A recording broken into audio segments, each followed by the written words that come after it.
What did French notice, भैया French ने क्या नोटिस किया, फ्रेंच ने क्या नोटिस किया, दैट वॉज अनयूजुअल, जो कि अनयूजुअल था, असामान्य था। मतलब हमारे फ्रेंच ने क्या एक्सपेक्टेड किया, मतलब क्या नोटिस किया जो उसको अनयूजुअल लगा, जो उसका तो उसको थोड़ा सा हमेशा के और दिन से अलग लगा, वो क्या उसने देखा about the school that day, उस दिन स्कूल के अंदर उसने क्या अजीब अजीब सी चीजें देखी। तो बहुत प्यारा क्वेश्चन है, 101% पूछा जाएगा। आइए सर शुरू करते हैं। देखो, फ्रेंच नोटिस्ड, फ्रेंच ने नोटिस किया दीज अनयूजुअल थिंग्स, ये लाइन लिखनी है आपको, क्योंकि हमें 100 में से 100 लेने ना इंग्लिश में, तो बहुत कुछ नाटक करने पड़ेंगे, और वो नाटक यही होते हैं जो मैं बता रहा हूं आपको, है ना। फ्रेंच नोटिस्ड, फ्रेंच ने नोटिस किया दीज अनयूजुअल थिंग्स, ये निम्न लिखित जो अनयूजुअल थिंग्स है वो क्या, इसकी जगह दीज भी कर सकते हो आप, दोज भी कर सकते हो, कोई इशू आपको होगा नहीं। French notice those unusual things या French notice these unusual things, क्या, यहां से स्टार्ट करो। लिखा हुआ है everything was as quiet as Sunday morning, जब वो स्कूल पहुंचा उस दिन, तो उस दिन उसको कैसा माहौल लग रहा था कि sir everything was as quiet as Sunday morning,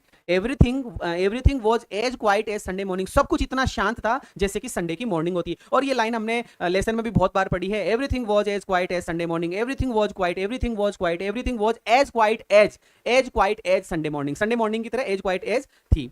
फिर दूसरा पॉइंट यहां आ रहा है, हिज क्लासमेट्स, जब उसने देखा कि क्लासमेट और टीचर्स तो ऑलरेडी अपनी सीट्स पर है, तो हिज क्लासमेट्स, उसके जो क्लासमेट्स थे एंड द टीचर थे, वर ऑलरेडी, पहले से ही, were already in the class, class के अंदर थे। His classmates and the teacher, his classmates and the teacher, his classmates and the teacher were already in the class, were already in the class, ठीक है। फिर अगला point there was, ये अपने को ब्लैक पेन से लिखना है, देयर वॉज। अब देयर वॉज में फिर हम 3 पॉइंट बनाएंगे। देयर वॉज में क्या हम पॉइंट बनाएंगे, no opening and closing of desk, ऐसा का ऐसा, मतलब किताब में भी लिखा हुआ है, no opening and closing of desk, कोई भी ओपन करने की, कोई भी क्लोज करने की, डेस्क मतलब कुर्सियों की कोई भी खिसकाने की आवाजें नहीं आ रही थी, ना खोलने की आवाजें आ रही थी, यही तो हो रहा था। तो देयर वॉज क्या, उसने क्या देखा कि sir there was no opening and closing of desk, no opening and closing of desk. फिर there was no voice of repetition of lesson, lesson की रिपीट करने की आवाजें नहीं आ रही थी, नहीं हमेशा रिपीट करने की आवाजें आती है।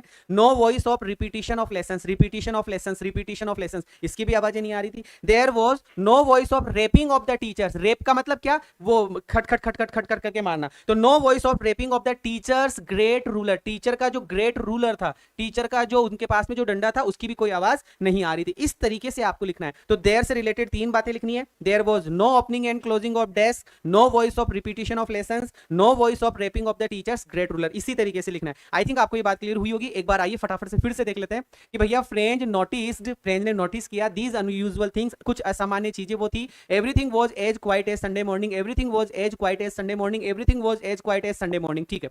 His classmate and teacher, his classmates and teacher were already in the class, were already in the class. फिर 3 बातें, there was no opening and closing of desk, no opening and closing of desk, no voice of repetition of lessons, no voice of repetition of lessons, no voice of raping, no voice of raping, no voice of raping of the teachers great ruler, of the teachers great ruler। उम्मीद करूंगा ये वाला question आपको समझ में आया होगा।